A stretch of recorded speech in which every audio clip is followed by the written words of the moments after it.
Board members, it's 9 o'clock. We'll call the meeting to order. This is the meeting regularly scheduled with the St. Croix County Board of Supervisors. This meeting has been duly noticed. We're pleased today to have Pastor Tim Sackett with us, and I would ask Tim to come forward and lead us in our invocation. Then please remain standing for our Pledge of Allegiance. All rise.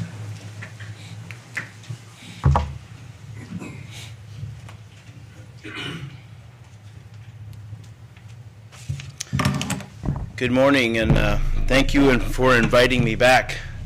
I'm part of a rotation of pastors in the Hudson area that take turns each month addressing the invocation of this board, and I just want to pray today and think about the mission that I'm involved in. The ministry that I'm involved in is located at the truck stop.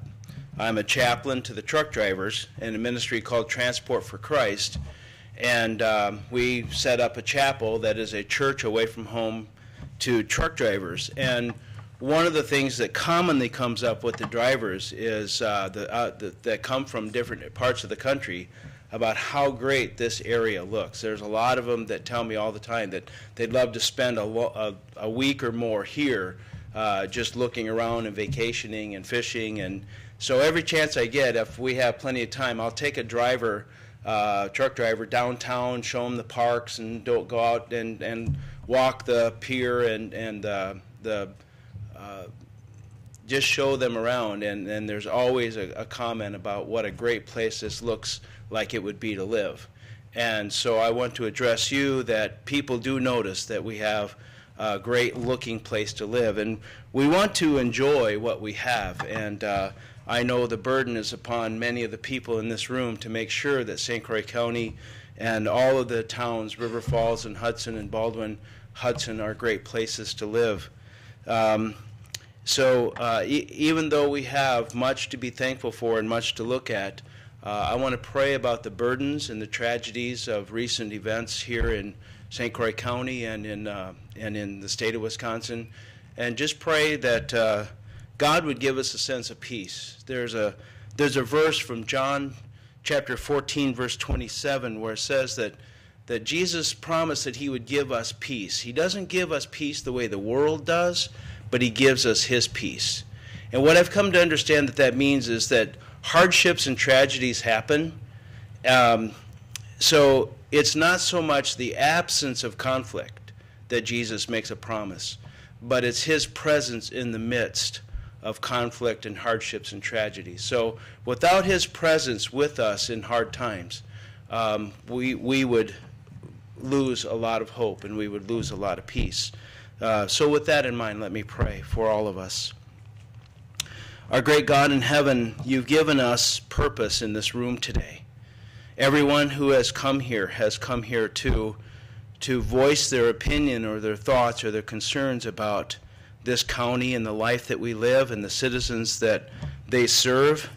Help these people here today, the men and women, to serve on this board and in this room in all the different capacities. I think of the scripture, Lord, that tells us that you could teach us to number our days so that we would give our heart to wisdom and not just to be taught, but help us all to learn what it means to have a heart towards wisdom and to keep every day a special day, especially in the tragedies where we've had 3 dead in River Falls and 3 dead on the highway, now that the 3rd person has died in the car accident, and 7 in Milwaukee. And it's just overwhelming to read and hear of all these burdens and tragedies. So Lord, I just pray that as I've met many people who enjoy the pleasantness of St. Croix County, help us to have a mind of wisdom, help us to be at peace with your presence with us in these hardships and in these fatalities and tragedies. Help everyone here today in the burdens that they face, whether it's keeping roads and highways safe, if it's keeping the public safe. In a month, school will start. There's a whole nother thing for us to be considering when school starts again. Lord, I believe there's much work to do today to ensure that we all can live with peace and with hope. And so, Lord, be with everyone in this room as they endeavor to do their best to ensure the best life that we can live here in St. Croix County. So for all of this, Lord, I ask for your peace and your blessing upon the meeting today. In Jesus' name, amen. Amen. Amen. Join me in our pledge. I pledge allegiance to the flag of the United States of America and to the republic for which it stands, one nation under God, indivisible, with liberty and justice for all. Be seated.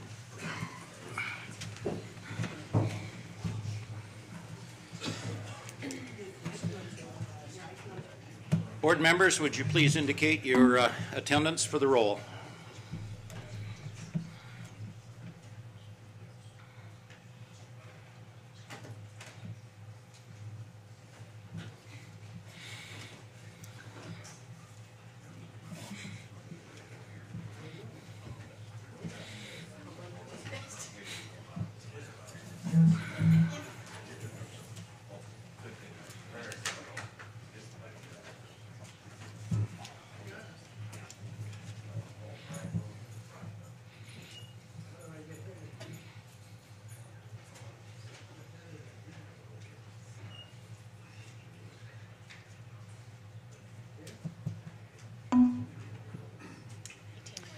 We have 18 board members present.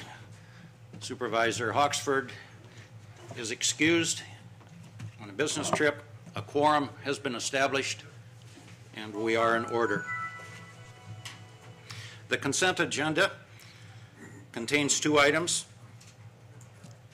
Contains our draft minutes from our last meeting on 5 June, and it announces the date of our next meeting, which is 4 September.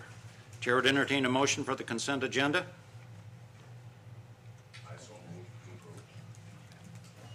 Supervisor from District 5, second from District 7. Is your second in, Chris? Second, Chris. Proceed to vote.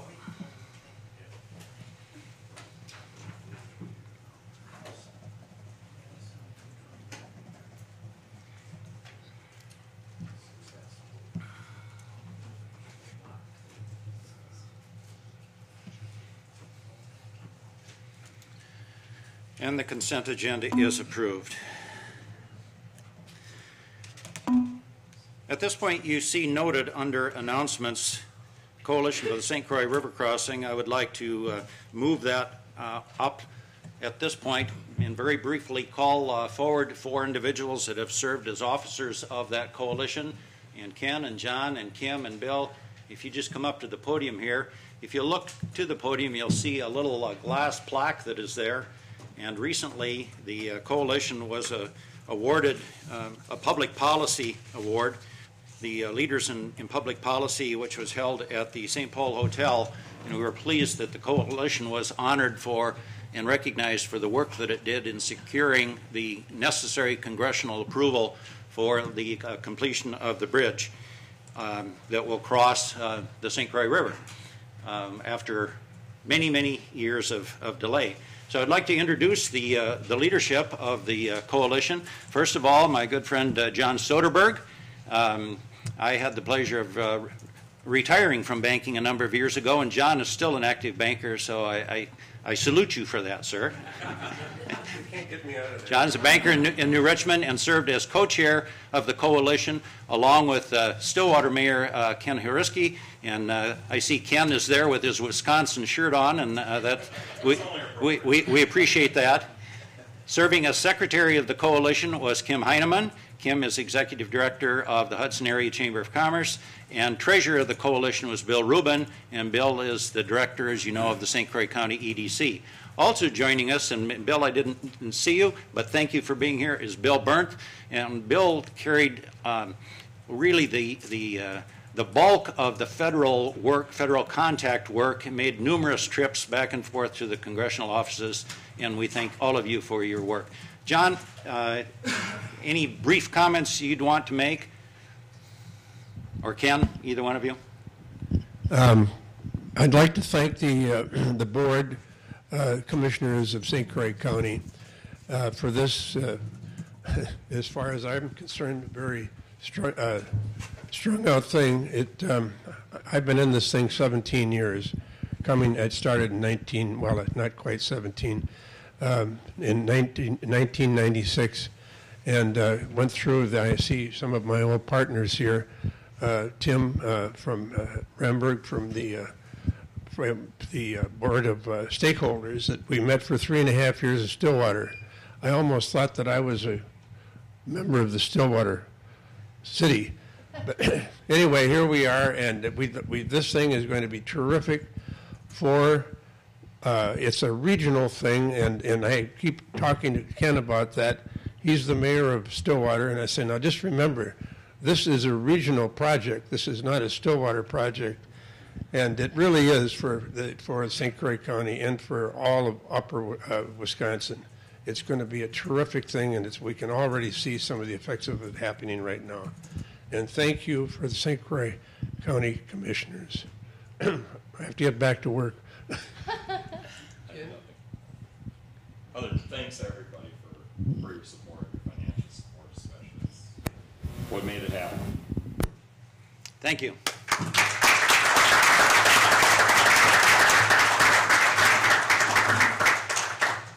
And then Cindy, did you have a couple of slides you were able to put up, or no? Do you want them? And maybe, Jerry, if you wanted to just touch briefly on kind of the work that's going on up the river. We did have a couple of slides that... Bill, grab the microphone.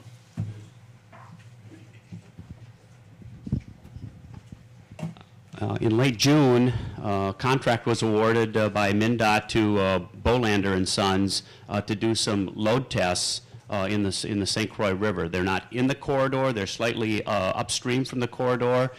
So this is just a reflective picture of one of the barges, probably on the Wisconsin side, as I recall, that showed tests that were underway to determine drilling down through the silt and into bedrock for stability, which will give prospective contractors on the project a better indication of what's down there, which will presumably lead then to a better, more accurate bid and a greater cost savings. And there's just a few more slides.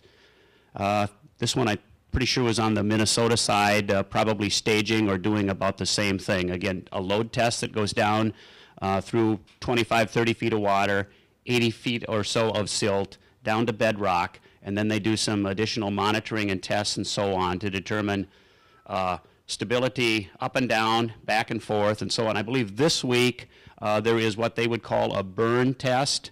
Lay people would call it an explosion. So on one of the spots along the river where this is, there's a burn or a load, an explosion that goes on, and again they will record the results up and down, back and forth, to determine if they've reached sufficient bedrock.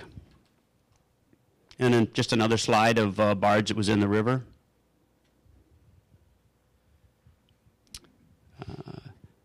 My good friend Todd Klarkowski is an engineer with MnDOT. There was an opportunity to get on a boat a couple of weeks ago and go downstream and look at some of this early work, and that just captures Todd explaining again, the corridor on Highway 36, the river crossing, and then the infrastructure, the roadways that are planned for St. Croix County through the town of St. Joe, connecting up with State Highway 64. This goes back a year ago when the coalition publicly announced the formation of its group. Used the old lift bridge as the backdrop to announce the formation of the coalition, and the two co-chairs, Honorable Mayor Hariski and John Soderberg from New Richmond, which you just met, making some announcements. And again, I think that's the first slide. I'm happy to answer any questions concerning the tests. I have one question. I guess it's unresolved as to how many piers they're going to have to put in. How many piers they're going to have to put in the bridge if they come to finalization, either 5 or 6, I guess, is what I read. Is that correct? Here's my understanding. So when John Soderberg referred to the stakeholder process, part of that process, there was a range of piers that the group agreed to. And I'm going to say maybe 4 or 5 on the low end, 6 or 7 or 8 on the high end, and so that nothing, you know, was truly cast in stone, so to speak. So the load tests will allow the engineers and the bridge designers to actually tighten that down. There was an article that did suggest that it was going from potentially 6 down to 5, again, presumably leading to lower costs then for everybody, and again, less intrusive activities either in the river or shoreline and so on. But that has not been completely announced yet.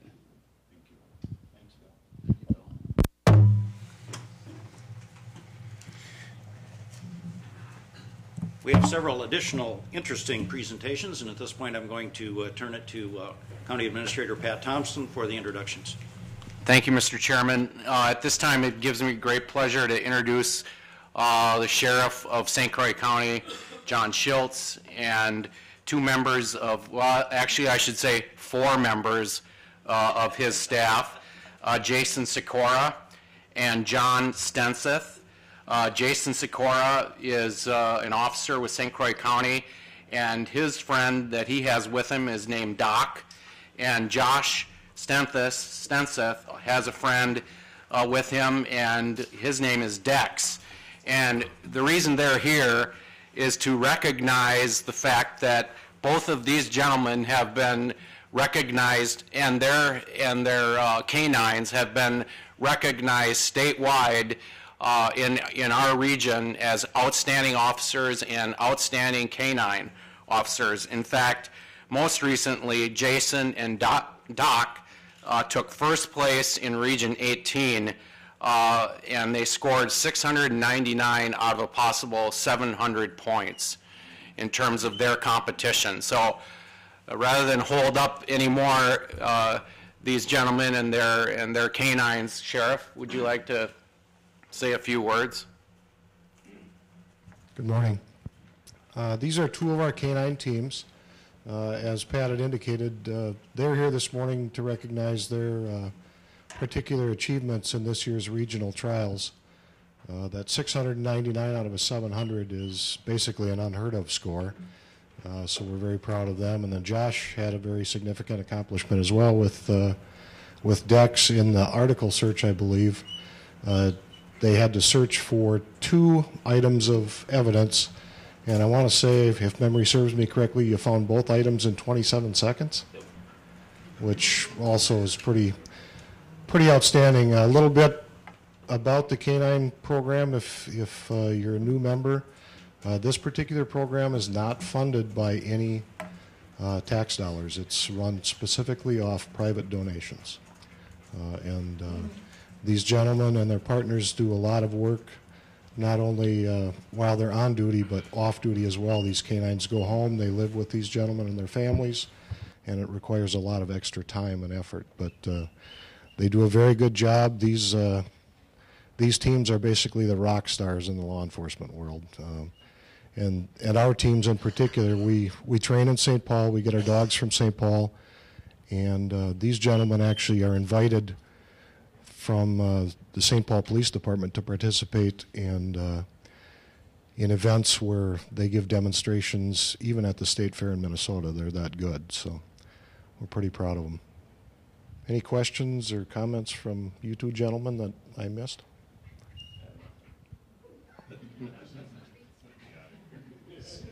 All right, thank you. Thanks, Sheriff.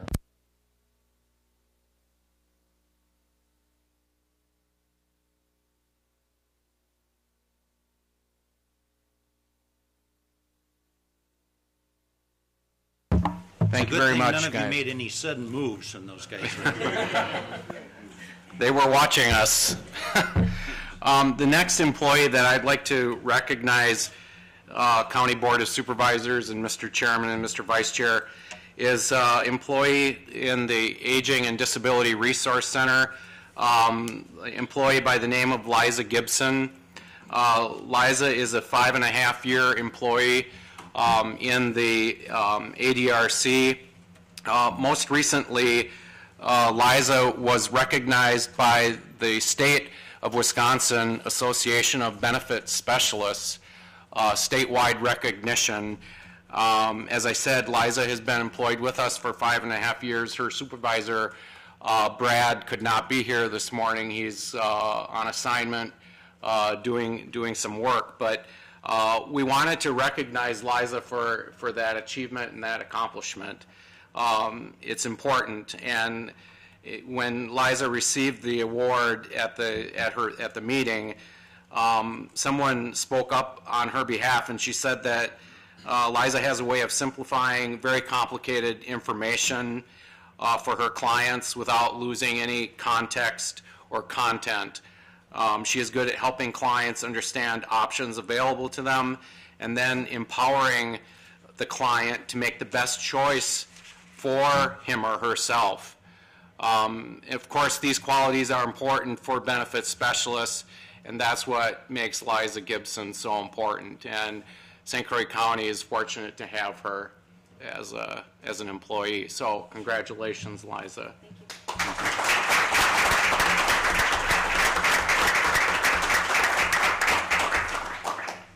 And lastly, those of us that have been enjoying watching the Olympics over the past week, we have a special recognition for athletes and the ability of athletes to perform at a very high level and the amount of work and training and dedication that goes into becoming a first-class athlete, a star in their own respective sport.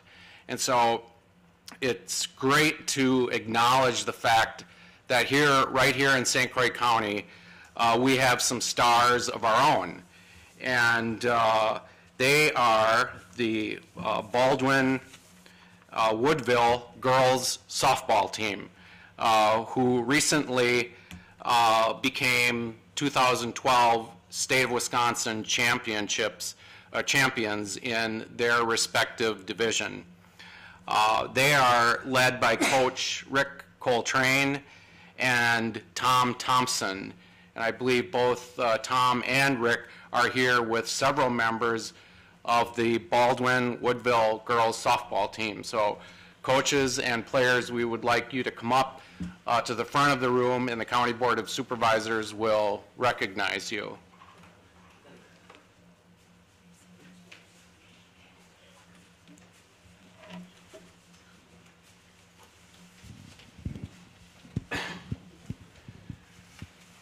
Coach, did you want to introduce the players and your fellow coach? I think I'll just start out with good morning. Thanks for the honor of coming over here. I appreciate the invitation. I'm going to let the girls introduce themselves. I'll introduce the coaches. One of our coaches, two of them aren't here. And then I'll introduce them, and I'll let the girls introduce themselves, and I'll give you a couple little, Cindy has to bring some stats or some kind of ideas of how well these girls handled themselves this year. So my name again is Rick Coltrane. I'm the head coach of Baldwin Woodville. With me as assistant is Tommy Thompson, a volunteer coach for us. Jason Klopp's not here. He's another assistant coach for us. He had to work today. And then Jennifer Chapdelaine is our JV coach that helped out a ton this year too. I'll let them introduce themselves, and then I'll come back and give you a little more information. Hi, I'm Abby Klopp, and I'm the pitcher. I'm Heather Bull, and I'm the first baseman. I'm Shelby Weisky, and I'm one of the outfielders. I'm Lindsay Vienendahl, and I was JV catcher. I'm Katie Thompson. I was also one of the outfielders. I'm Jordan Traxler, and I was JV at shortstop. I'm Hannah Borgeson, and I'm the catcher. I'm Heidi Hines, and I was shortstop.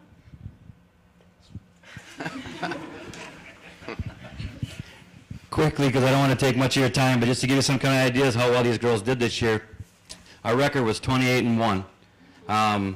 We were 14-0 in Middle Border Conference, undefeated the last 2 years. We're 28-0 in the Middle Border the last 2 years. Last year we took runner-up. We got beat 1-0 in the state championship last year. Came back a little more vengeance, worked a little harder, and got it done. And come back. And actually, we played a team to beat us 1-0 last year. We went and played them in a tournament this year, and turned around and beat them 1-0 this year. So to kind of get some relief for us anyway, because that was the one that really tore us up. So.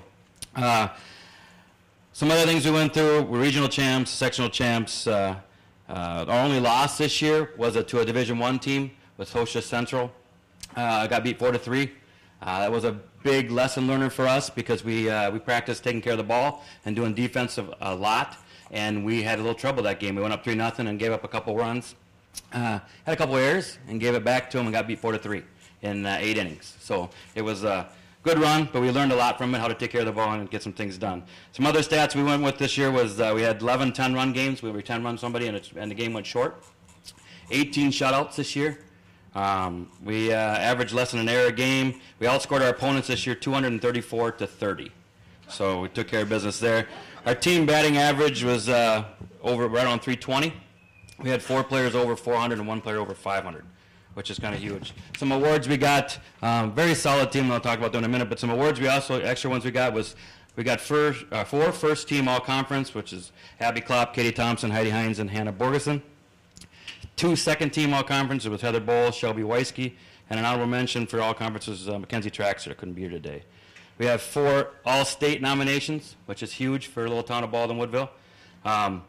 Abby Klopp got first team All-State. Katie Thompson and Heidi Hines got second team All-State. Hannah Borgeson got honorable mention at All-State level. Abby did a great job in the circle, but we had some very good defense. We had some very good hitters this year. As you can see, our run score was pretty high and did pretty well. But again, I appreciate this. The hard work that these girls do. You talked about the athlete and training and everything else, the athletes that train. These girls go all off season. I just last week got to have our banquet. Just to give you an idea how busy they are, I couldn't get them all together because they're gone. You just got back from Alabama, playing softball, Kansas City. There's a lot of girls that went different. They're all over the country playing ball this last 4 weeks. So we finally got our thing together. But I appreciate the offer today because the recognition goes to all them. They work really hard, and it's good that they get recognized because they do a great job on the field and off the field also too. So thank you.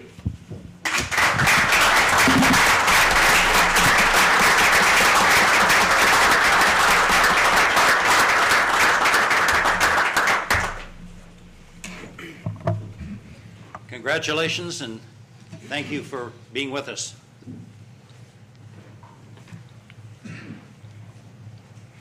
There are no appointments to make, and so I will continue with Administrator Thompson and turn it over to him for his report.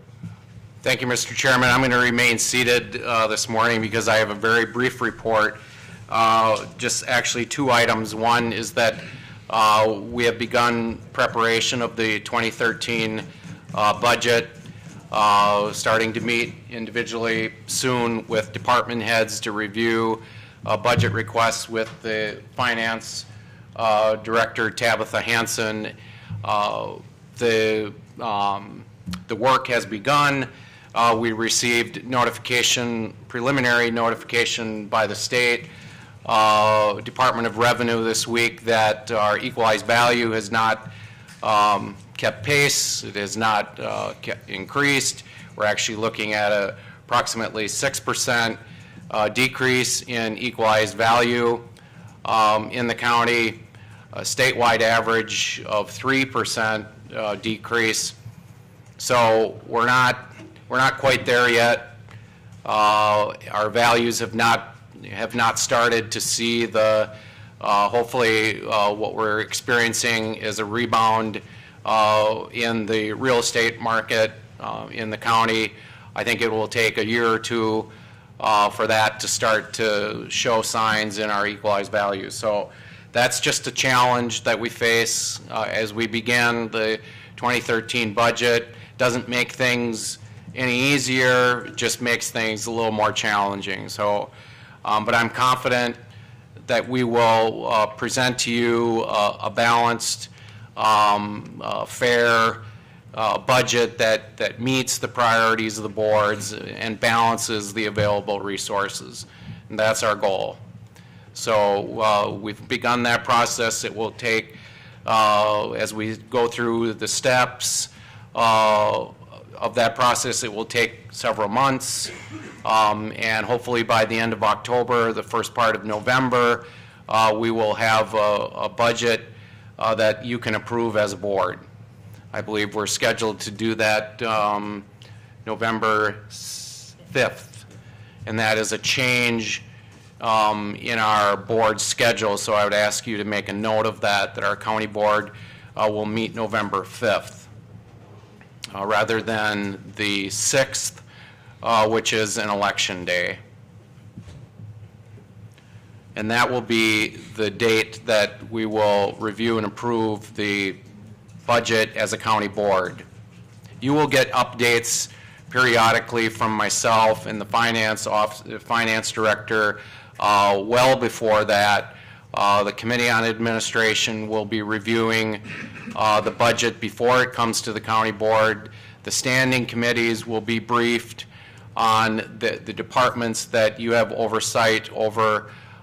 So when the budget comes to us November 6th, it will have been run through several different filters and screens, and it will be very well presented. And by the time it gets to you November 6th, hopefully a lot of the a lot of the questions that you will have leading up to that will have already been answered.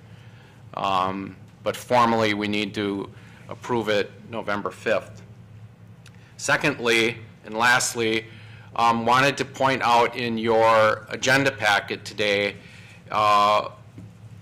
is an agenda memo from myself, and what we're trying to do is present a fact sheet along with your county board agenda packets, which will be a very brief paragraph or two narrative description of each agenda item on the county board agenda. So it's a quick reference point. It should be a quick summary and a synopsis of what that agenda item is all about. It will give you a brief history, a little bit of background, and it will detail the action that is being requested of you as a county board supervisor. So this, going forward, hopefully will be a handy piece for you to refer to. It's kind of what I would call agenda at a glance, or it's a summary piece. That doesn't mean you shouldn't review the rest of your packet information, because the rest of the material we provide you will go into great levels of detail and provide you much more detail than the fact sheet will, but this will be a quick summary piece for you. So I wanted to call your attention to it, and we will be using this tool going forward for you as county board supervisors. That is all I have, Mr. Chairman. Thank you. Thank you, Pat. Board members, I direct your attention to two annual reports that are included in your material. There is the annual report from the Highway Department, and then as a subset of that, the annual report from the county supervisor, county surveyor. And those are included in your material. So I direct your attention to those. Are there any questions or observations on either of those reports while Mr. Ramberg is present? Seeing none, then I compliment you on your completeness. Thank you very much. And I encourage your review of those reports.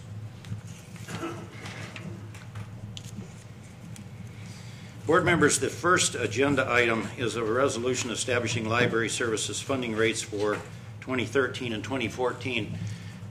I think most of you are aware that we've been working on this issue for a long period of time, and we thought that we had a somewhat delicately crafted resolution to present for consideration this morning.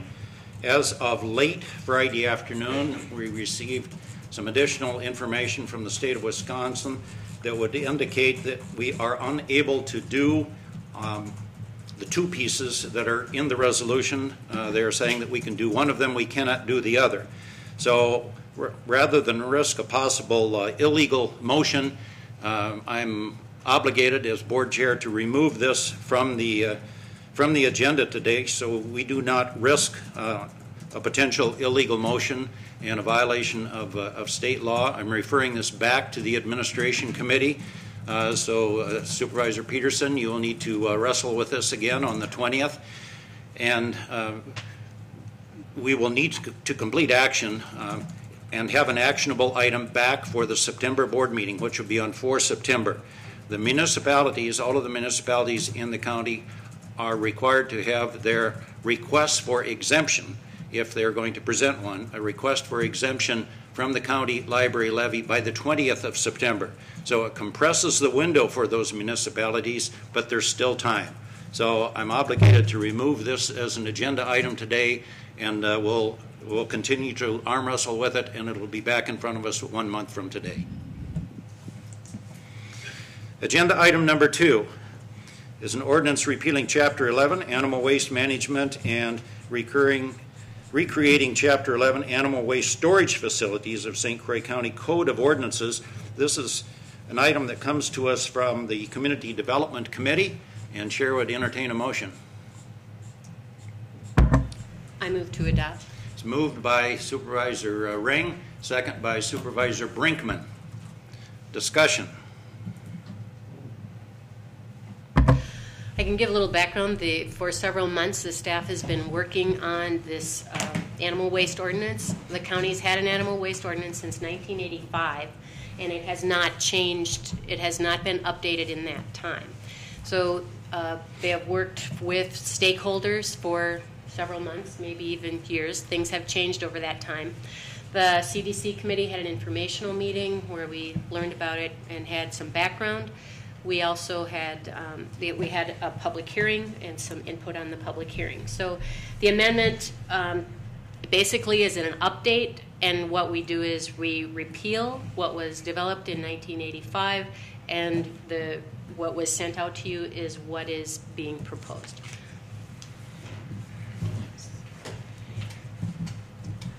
Any additional discussion, questions, or comments? Seeing none, I believe that we are prepared to vote.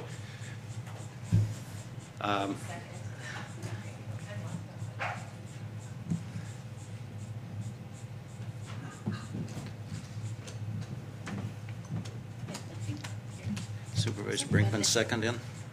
Yes. Supervisors, proceed to vote.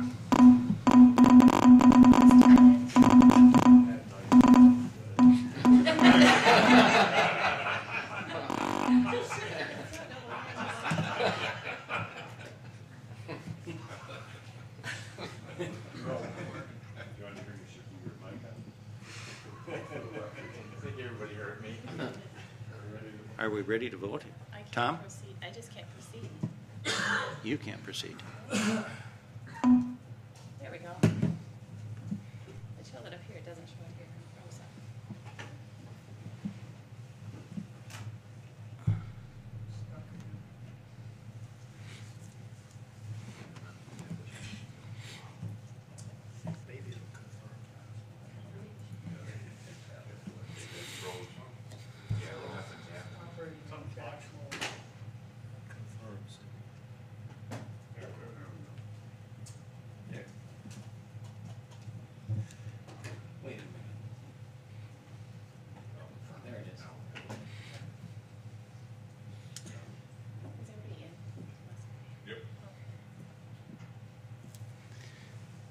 And the item is adopted unanimously.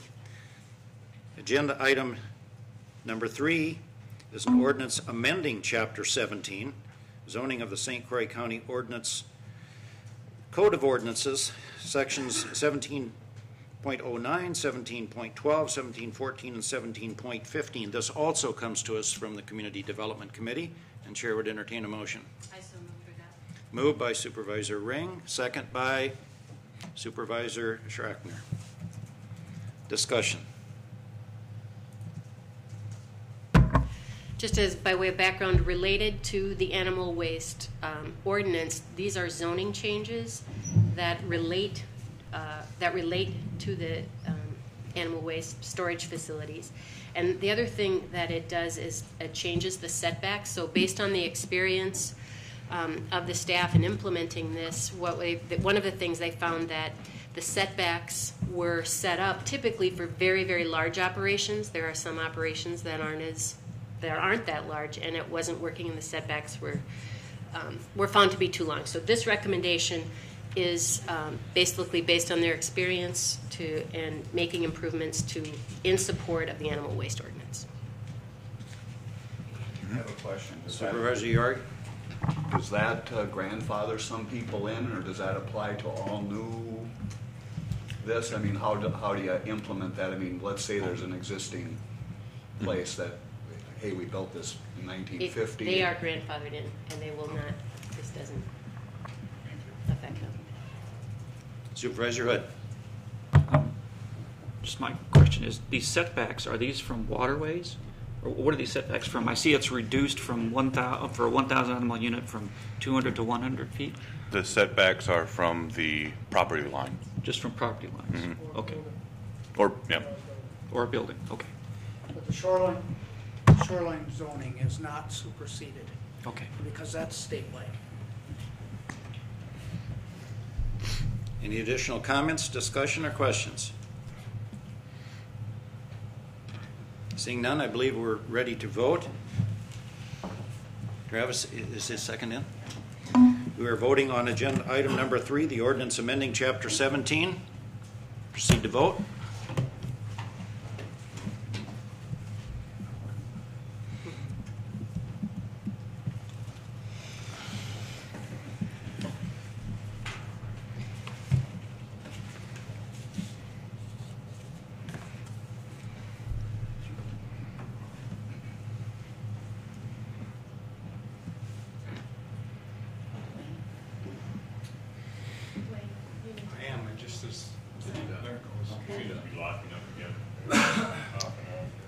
And the item is adopted unanimously. Agenda item number 4. You had a busy committee. This is an ordinance correcting ordinance number 772, which was adopted in 2008 of the St. Croix County Code of Ordinances, Chapter 17, Zoning, Section 17.72. Chair would entertain a motion. I move to adopt. Is there a second? Motion by Supervisor Ring, second Supervisor Brinkman. Questions? Discussion? This basically is a housekeeping matter, I think, because in 2008, there was a parcel was rezoned in Springfield Township from agricultural, residential to commercial, and they found in the process that the legal description was inaccurate, and at that time they were asked to provide, the changes, and the changes were just provided recently. So it is now accurate. Just changes in the description? Yes. Okay. Any additional discussion? Seeing none, I believe we're prepared to vote. This is a change in the legal description, ordinance correcting an ordinance that was adopted in 2008, ordinance number 772. Proceed to vote.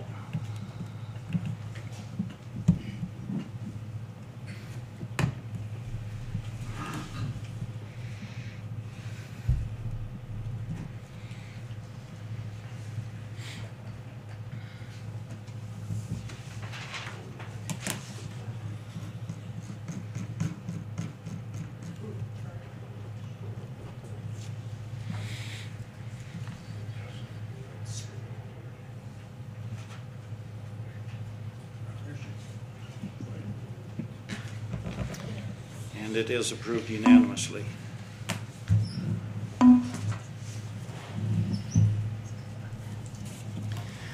Agenda item number 5 is a resolution adopting the St. Croix County Pay for Performance Policy. This was discussed and vetted at the recent meeting of the Committee of the Whole. The Committee of the Whole is recommending this to the County Board. Chair would entertain a motion. Motion from Supervisor Malik, second from Supervisor Peterson.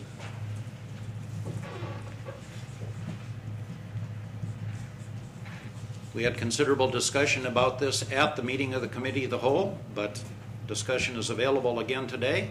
Chair would entertain any discussion. Supervisor York. I just would like questions. I mean, is this, would you call it incentive pay? Would you call it merit pay? Is it permanent increases if you deem it warranted? I mean, just say it to us briefly explain it to us if you'd be so kind?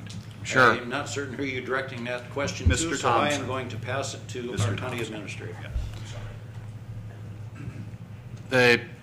Just a brief history.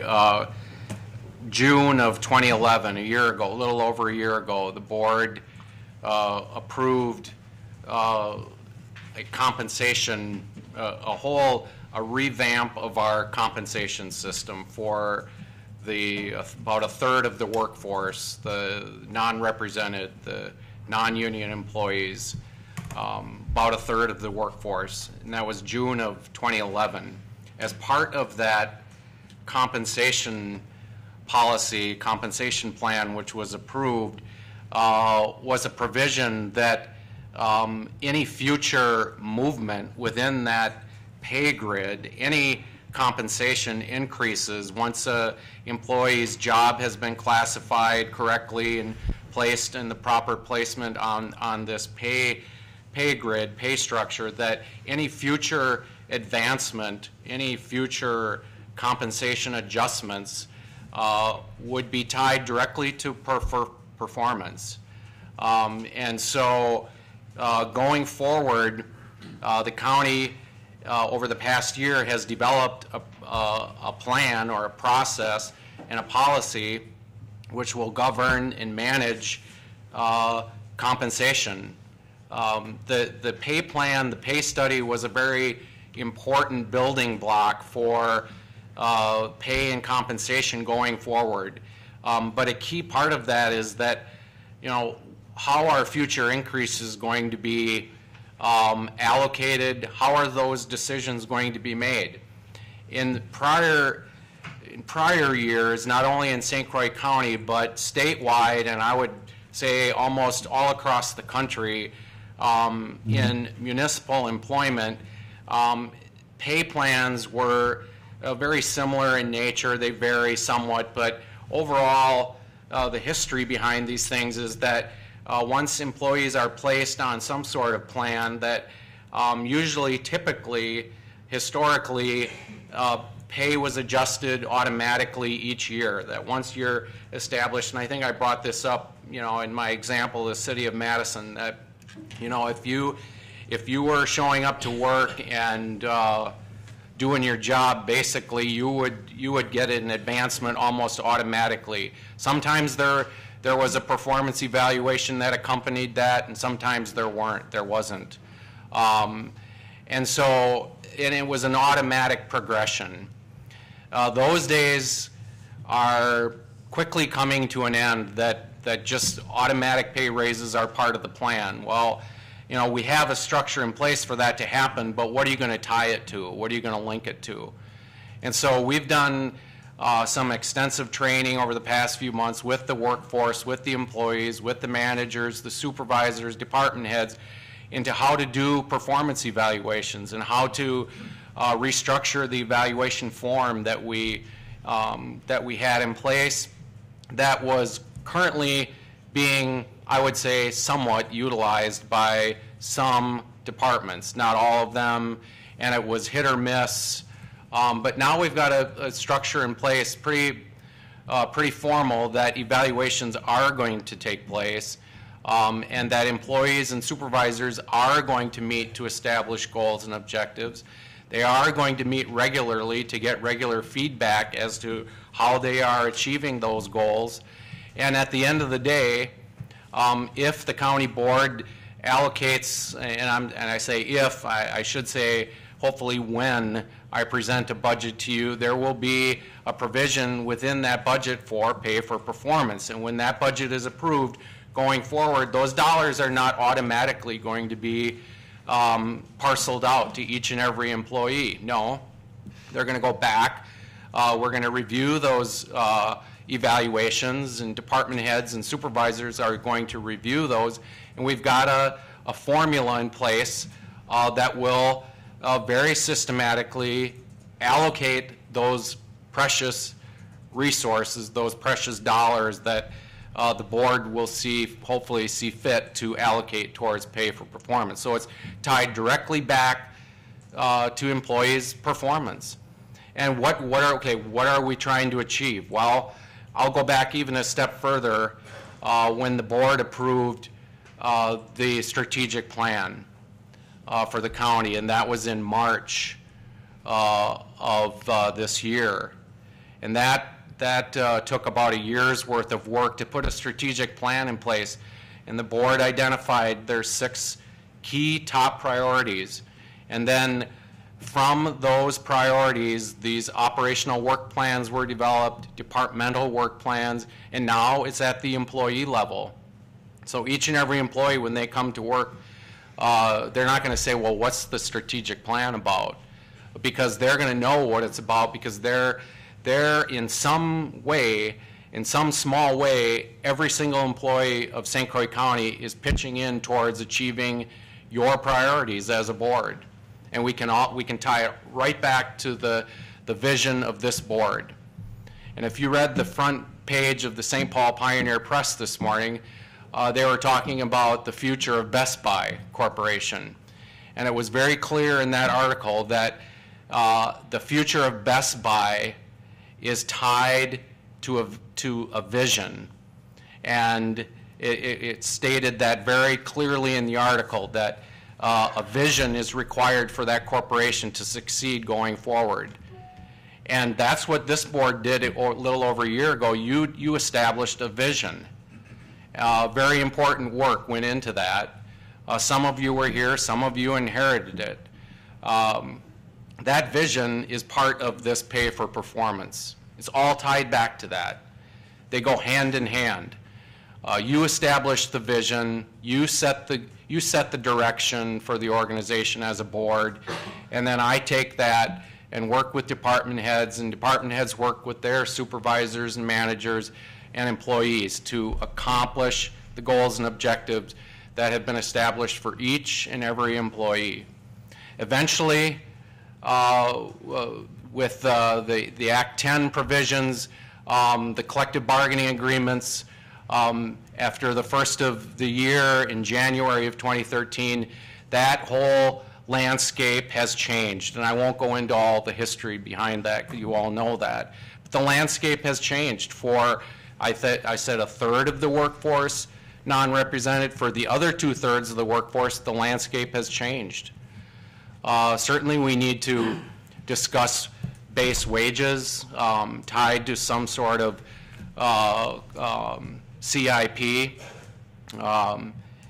but the board still will determine how those dollars are allocated. And so I'm working with the union leadership, and we have good union leadership here in St. Croix County, to try to discuss the concept of pay for performance for the remaining part of our workforce. We're all in this together, and we value the work of all of our employees, represented or non-represented. And just because someone had been represented by a collective bargaining agreement and is, working in the trenches day in and day out and showing up for work and doing a good job, their performance should be tied back to the strategic plan, and any increases in wages should be allocated to those employees as well. We're all in this together, and so that's a long-winded answer to your question, Supervisor York, but a lot of thought and work has gone into this. One last question, if I may, and it just, thank you for the information. I didn't know the background, and I appreciate the update. Does the county monitor and compare public sector pay versus private sector pay? Do they try to keep that in parity so we don't see any tremendous imbalances or anything like that, which people see? And I guess I don't know the history of that here, or I have to ask the question. Does someone monitor and try to keep things in somewhat line with the so-called private sector for comparable type? We utilize a combination of looking at other public sector employment in like comparable counties in our region of the state. We look at statewide averages, and we do look at private sector wages, but And I'll defer to our HR director if she wants to go into any more detail. You know, we do look at that. Are our wages tied directly to private sector comparables? I'd be lying if I said they were. I think we rely more on like positions in like organizations in municipal employment, but you know, we have to look at private sector wages. You know, the employees cross the skill sets that are employed in the private sector are in a lot of instances the same skill sets that are employed here in St. Croix County. So we need to compare. Thank you. Mm-hmm.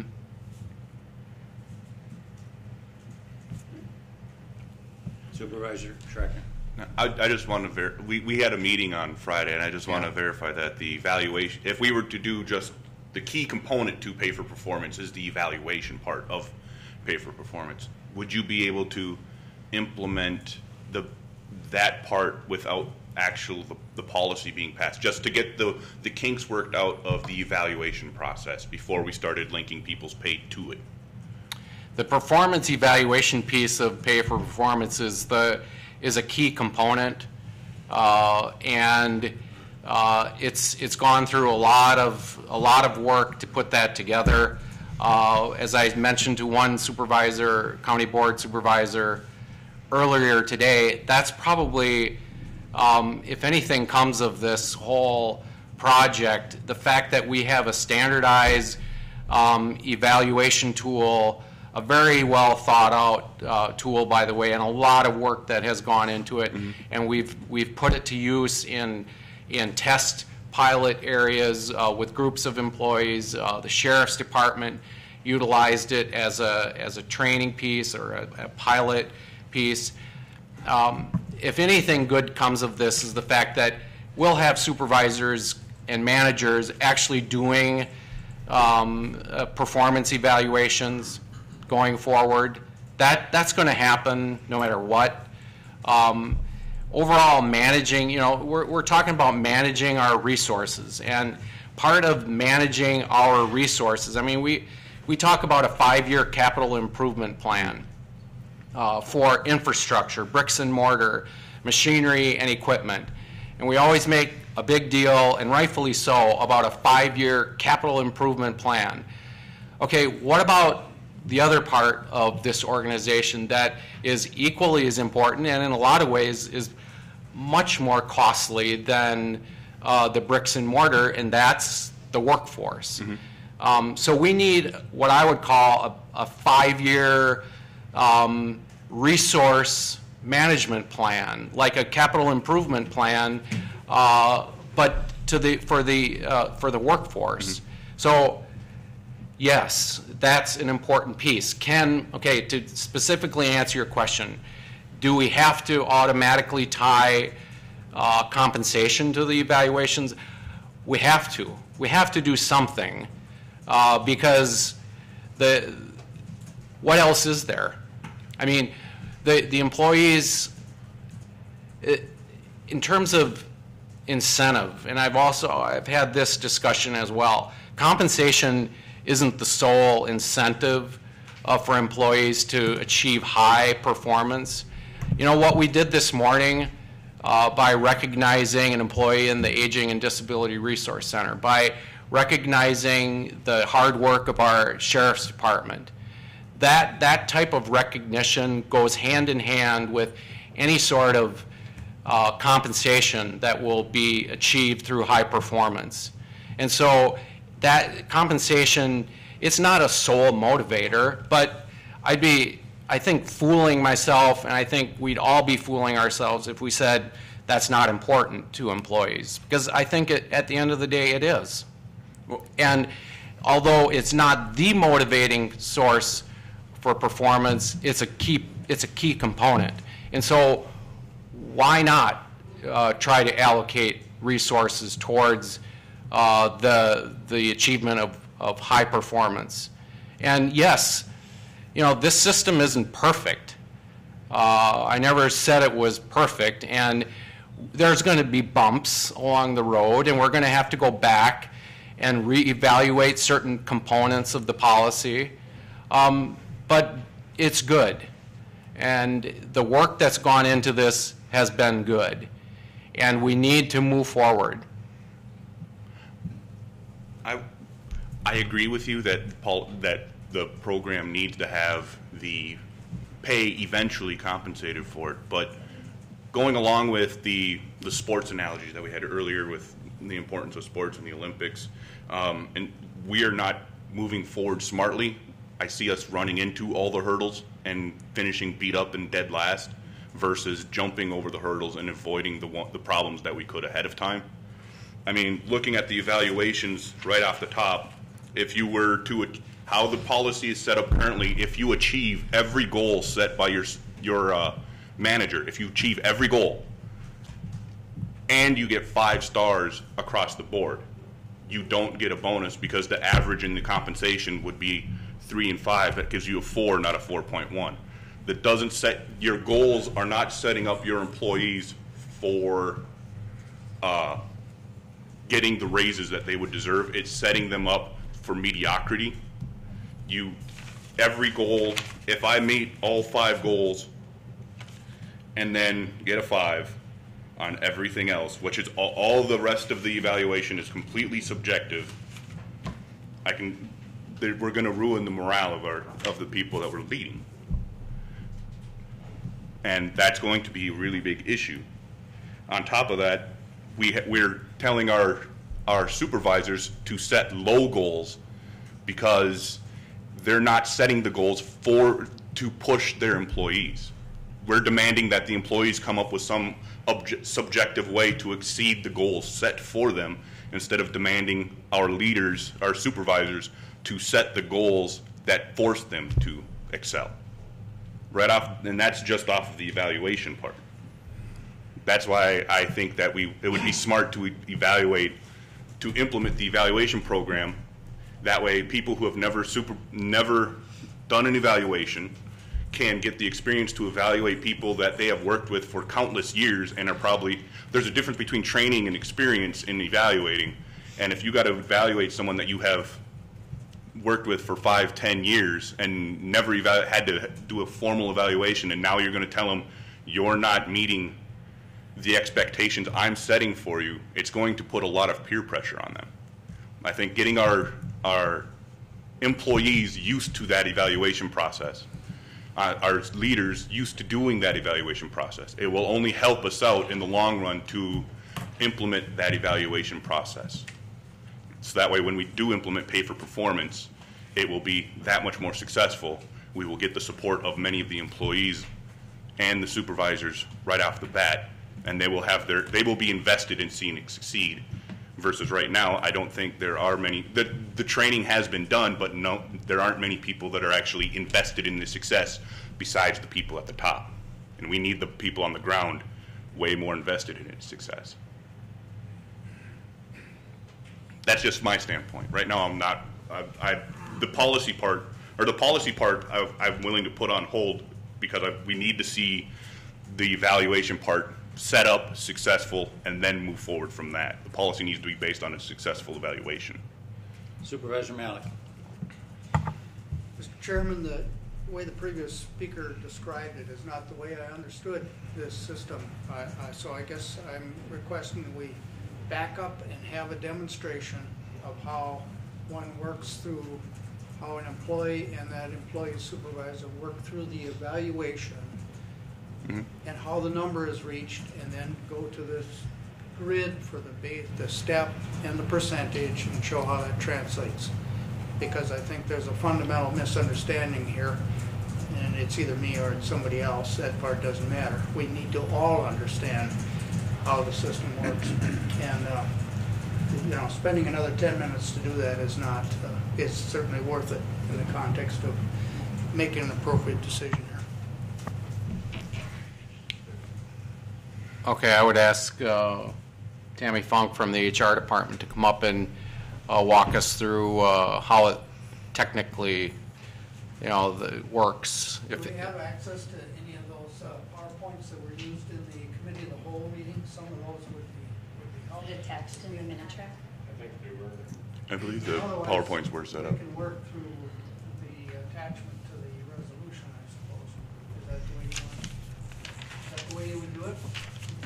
Well, I mean, I guess it depends on, you're correct, Supervisor Malik, that the way it was described is a little bit different than how it is intended to work. And by means of demonstration, I did email out to all of the county board supervisors the evaluation. And if Tammy, you actually use the mic so it's on that. So if you looked at that evaluation form that was sent out to you, you actually did have, if you chose to, an opportunity to kind of go in and enter scores on there. So the idea of the whole process, and we've already begun this because the evaluation form is being implemented. That process, the setting of goals, the giving regular feedback is operational. And so we have already, since the training, said this is the new form that will be used, this is the new process. So that's already in place. Yep. Where is it being implemented? Is it already being implemented across the board, or is it being implemented only in certain spots? The evaluation form will be used for all county employees that need to be evaluated. But you said those eligible for pay for performance, and the specific setting of goals is that first 1/3 of the workforce, the non-represented employees that have been deemed eligible for pay for performance. But you said it was already being implemented. I was just wondering where it was being implemented. Is it already implemented across the board with everybody, or is it only being implemented in those test areas currently? Nope, not the test areas. That's just a way that we kind of we evaluated the form. So July 1st began an evaluation period for the non-represented employees. If you remember back to the PowerPoint, that was that first phase, so July through November. So supervisors, department heads have been meeting with their non-represented employees to set the 3 to 5 goals, the SMART goals, that need to be established with the employee. So not just for the employee, not just the employee giving their goals. It's a mutual process. The supervisors should have an idea of the goals that they want to establish, because ultimately they need to ensure that they align to the strategic plan of the county, whatever priority area that they fall under, as well as the departmental work plan that they've put in. So those goals are still being solidified, making sure that they meet the SMART criteria that we talked about, that they're specific, they're measurable, they're actually achievable by the employee. Supervisors are not encouraged at all to set low, easy to achieve goals. They should be goals that challenge the employee to some level. So there's the goals section of the evaluation that is 60% of the rating. The core competencies, which again were also on the evaluation, which was the back 5 sections, that's going to be 40% of their evaluation. So an employee that achieves in all categories, that 3.0 that you're referring to, Travis, that would not indicate or kind of trigger a pay for performance change, but it's still a valued employee. They've done a very good job. An employee that does not achieve or only partially achieves would be on some type of performance improvement plan. There's some deficiency area that the supervisor should have been giving regular feedback to that employee and setting out a plan for them to improve. Employees that get above that 3.0, and if you look at the evaluation form, there's a whole hybrid way that you could get there. You could achieve in some areas, exceed in another area, partially achieve in another, and that's the test that we did in the Sheriff's Department that kind of showed us where people tended to fall. It's that overall score that is going to look at that chart that's part of the policy and indicate whether they're eligible for a percentage only, non-base accumulating increase, an actual base, which is a step increase, which is more of a permanent increase, or if they're really at that top. They've exceeded expectations in their goals, they've exceeded expectations in their core competency. They could actually be eligible for both, a base and a non-base. So that evaluation process is already underway. In December, supervisors would need to actually complete the evaluation form. So they've set the goals and are making sure their employees understand them. They need to now regularly set up meetings to assess progress of the goals, to give regular feedback on how the employee is doing in terms of core competency. So when they complete the form in December to submit, there's no surprise. It's already been clearly communicated with the employee and documented. But another aspect of your core competencies, though, is a problem with them, the score actually being able to go up and down. If an employee gets a 5 in job knowledge 1 year and professionalism, if they get a 5 in job knowledge and professionalism, unless they somehow, there's no way they can get higher than that. But the only way it can go down is if that employee doesn't act the same way, and they're not going to forget the knowledge that they have as it pertains to their job. So you have parts of your evaluation that are going to be fixed numbers throughout for the rest of their program. In my experience, they're fairly standard kind of core competencies, job knowledge, professionalism, but if you really read the definition of those, it covers quite an area. So I may be very strong in one area of that core competency, but maybe I do struggle in some other area, and that's how my supervisor should evaluate me. So I wouldn't necessarily say that those numbers are going to always remain static, but if I'm the same employee year after year, absolutely, I could have always 4s or always 5s overall, and that my performance is what's going to trigger whether I get any change in compensation, which is where we've really done a lot of the training about personal accountability, personal responsibility. I, the employee, am not a victim of the system. I chose to participate and put forth whatever effort and performance that I wanted towards my goals and my core competencies. Supervisor Yard. Just a question, if an employee disagrees with the evaluation, is there some system of appeals or, okay, hey, I disagree with you, on how you graded me. Is that the end of it, or is there another step in the process for both people, to resolve it, hopefully without any bad feelings? Based on discussion at the committee of whole, as well as at a lot of the employee sessions that we did, some of the supervisor training, the pay for performance work group that again has been meeting every week discussed that last Tuesday. I don't believe it will end up being considered an appeal, but we do plan to put in some type of request for review process. So if there's certain high level threshold criteria, my supervisor never set goals with me. My supervisor never gave me any regular feedback. My supervisor set goals that were not achievable, whatever, we're trying to figure those out. There will be an opportunity for an employee to submit for that to be reviewed. So we're still kind of working on those details, but we did hear that seemed to be something that people saw a lot of value in. I don't think, hopefully, many will hit that threshold, but we are going to kind of work through that, and then we'll communicate that to employees. Well, it also takes the potential of you don't like me, I don't like you out of the system, and that was really the intent of why I asked the question, is if there's personality issues, you have to have a built-in way to address that, and that was the intent of my comment.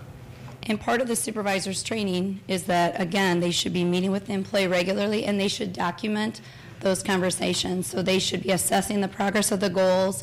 If goals need to be revised because of something outside of the employee's control, that should be documented as well. If they need to change a goal and replace it with something else because of a change in priority or funding, then that should be part of the process. Supervisor Osnes. What's the process of that review? Is it going to go to the supervisor? Does it go to the department head? Does it go to you? Or does it go to Pat? Like I said, we just started working on that last Tuesday. So as the work group, that's the part we're going to focus on now is what is the kind of the criteria that has to be met in order for an employee to initiate review? Does it come to maybe the committee, the pay for performance work group, at least initially, rather than just HR or just the county administrator? Because it could be the department head that did the evaluation, so we're still fine-tuning that review process. But technically, the department head and the supervisor both did the evaluation, correct? They talked with each other before the supervisor went and talked with the employee. The department head is responsible to ensure internal consistency, so they should review any managers or supervisors below them's evaluation, so they would not likely be the person that would look at the review. I would assume I would have a role in it, possibly, Pat as well, but we have also considered the pay for performance work group, at least the first initial years. They were part of designing it. They'll be part of analyzing any trends and reporting, looking at where maybe the policy should be tweaked, but that part's still being finalized. Is it going to be the same process for represented employees then?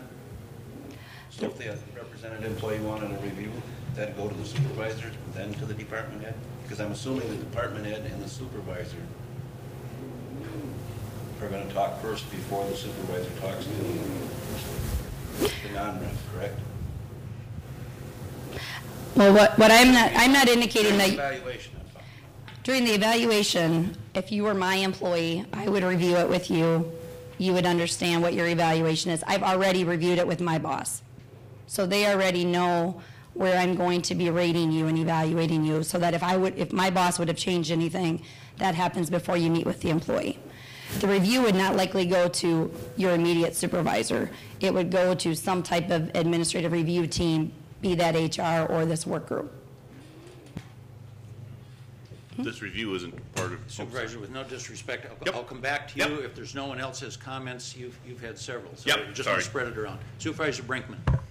In terms of being concerned about setting too low of a goal, as I understand it, all goals are signed off on by HR and the county administrator, correct? At the beginning? No. Department heads need to understand what all of the goals and objectives are. I am available to review any goals that people are wanting me to establish or to review for them, but they're not required. Department heads are required to review the goals of the staff within their departments. We've done a lot of training on what SMART goals should be. We've given them a lot of tools. We've walked them through in terms of department head meetings. Now, Pat obviously is setting all of the goals for department heads because he's their direct supervisor. So he's already setting those goals, which then kind of work through their managers and their staff. Supervisor Horn. So I just want to make sure I understand correctly and looking at the chart. So someone who achieves their expectations, kind of following what Travis was talking, Supervisor was talking about earlier, they're going to end up with a 3, which is not eligible for anything, which is the same as someone who didn't achieve expectations. Is that correct? That's the way it's proposed in the policy. Could you adjust the policy? You could. That's what was brought to you, that an employee that does not meet expectations, so they're less than a 3, they should be on a performance improvement plan, and they need to make some pretty immediate improvements in order to truly likely continue on without, kind of some significant training or redirection. Maybe they need to, get into a position that's a better fit for their skill set or determine if this is a good place for them. An employee that gets an average of that 3.0, they're not an improvement plan. They're a valued employee. They should be recognized for the work that they do, but it would not trigger any kind of change in compensation for them, base or non-base. I guess, and that's the part that I'm struggling with. We have something very similar to these forms where I work, private industry, but if you're in that category, you are still going to receive a merit increase. It may not be as much as if you've exceeded expectations, obviously, but there is still some bump in salary depending on what the goal of the entire corporation has been set at. So if they've set 3%, you're probably going to end up with a 1.5%, maybe a 2% at that 3 rating. So that's my feedback. I'm struggling with telling employees that you've met every one of our expectations. You're a good employee, but maybe you can do better next year. We're going to treat you almost the same as employees who didn't meet expectations. It hasn't been an easy message to deliver as the main message deliverer of that. I know it's been something that a lot of employees have struggled with. However, like I said, you really could likely exceed in some category, especially if it's one of your goals, because that's 60%.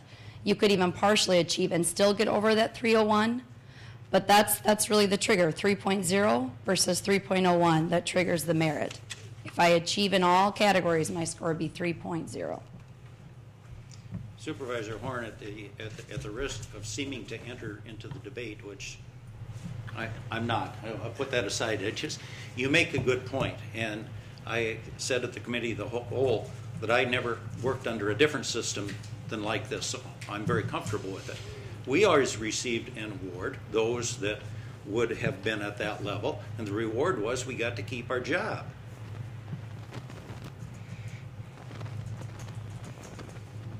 And I would like to reiterate what Tammy Funk said, is that there's how many different categories of points of where an employee will be able to demonstrate that they have exceeded the goal or the core competencies. I'm not going to say it's going to be easy for an employee to hit that trigger, but I think that there are several points in this process, the way it's built, that an employee will be able to demonstrate that they have exceeded in at least one of the areas where they're either goals and objectives or core competencies.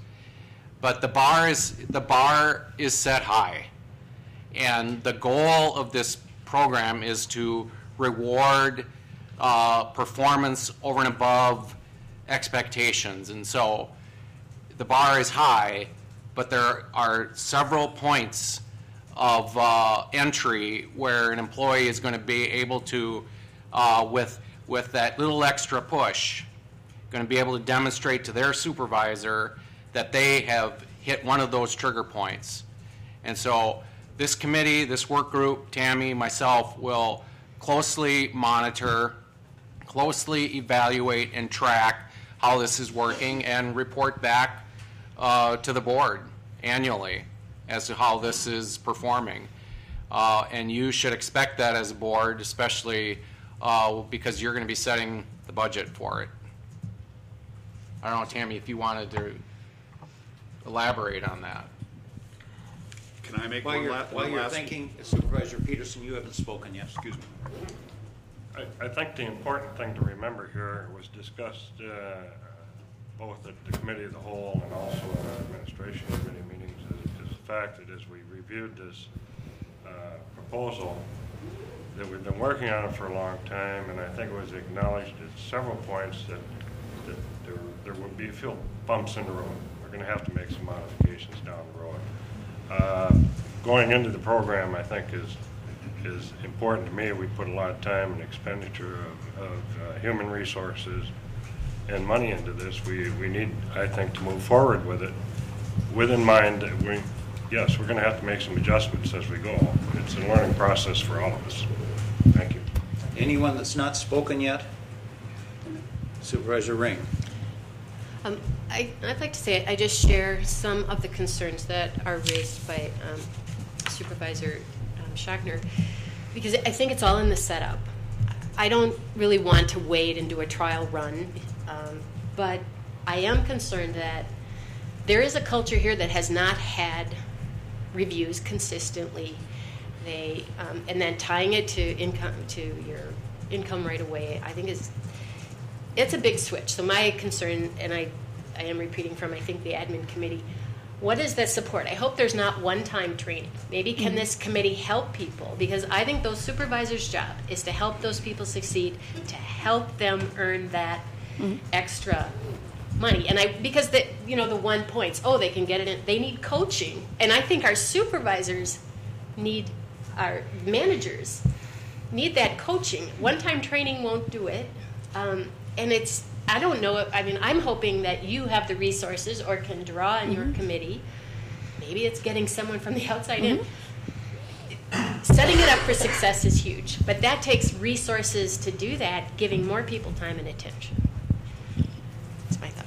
And what I would just... Respond to that, or- Yep, absolutely. I mean, it is every intention that there will be a lot of training. That was even the first message at the training was, this won't be the last time you see me or maybe someone else in terms of that.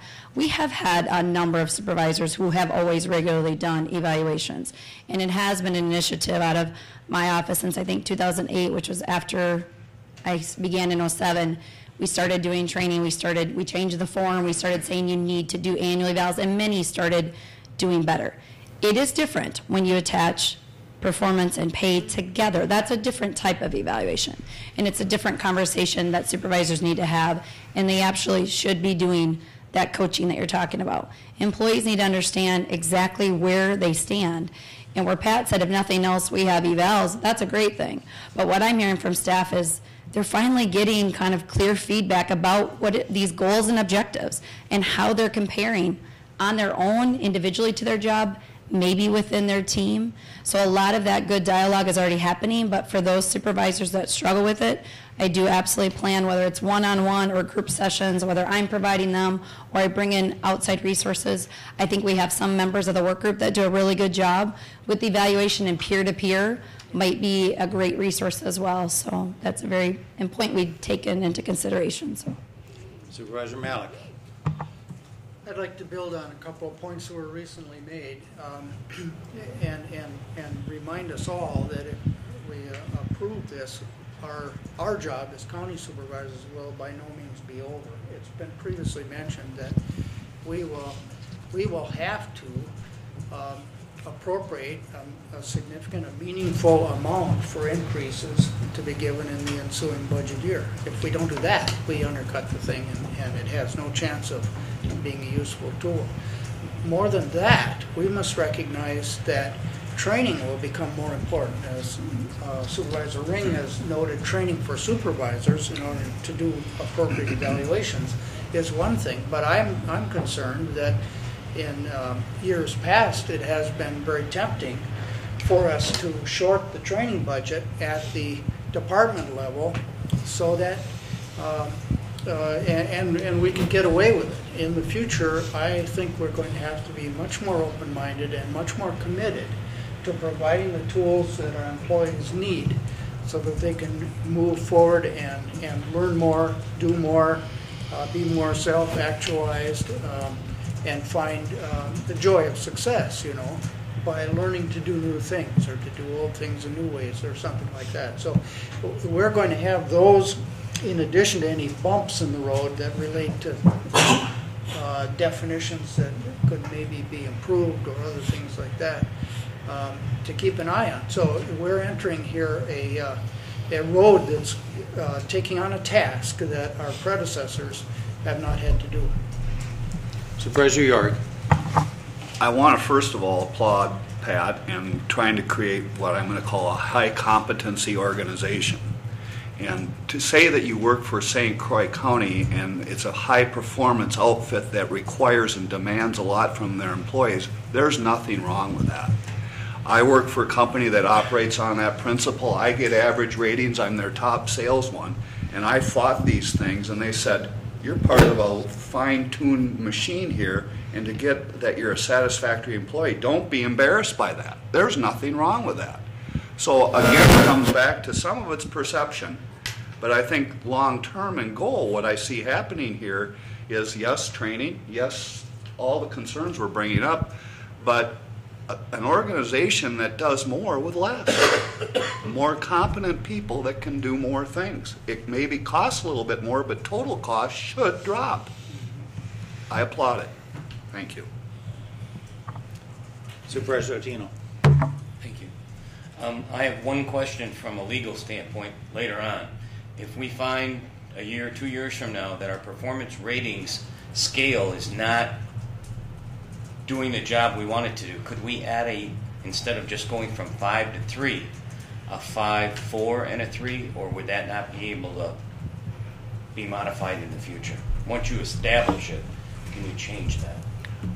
Yes. I'm not a lawyer. I'll defer to Don, but yeah, I would answer yes. I think just a lot because of the question that we're having is based on the number of the rating coming out to be instead of a 4.01, a 4. Because if I got all 5s and all 3s, I could be a 3.0 employee and have no increase, but not really be a bad employee. What you're being asked today to approve will be a constant source of analysis and review, and at the appropriate time, if changes or modifications need to be made, I'd bring those to Don, and we would start a process in place to get that in front of you as a board. Very good. Thank you very much. Mm-hmm. Anyone else? Comments, questions, discussion? If not, I think we're ready to proceed to vote. This is a resolution that comes to us from the Committee of the Whole. It was recommended by the... You're pointing at someone? No, I needed his second in, sorry. This is a resolution that comes to us from the Committee of the Whole. It was recommended by the committee to this board for adoption.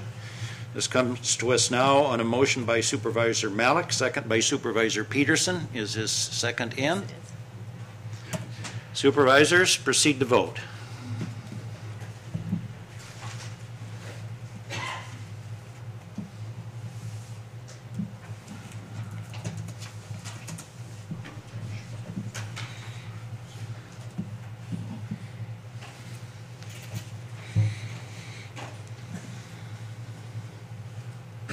Roger, I didn't take yours.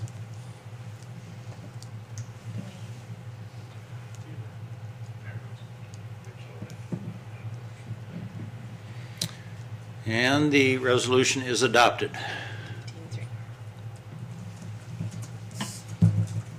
Do you have any correspondence or rezoning requests? I have no correspondence or rezoning requests. Board members, I appreciate your attendance and patience this morning. We completed our agenda in an expeditious manner and without even the need for a break. So at this point, we have completed our agenda. We are adjourned, and you may now take your break.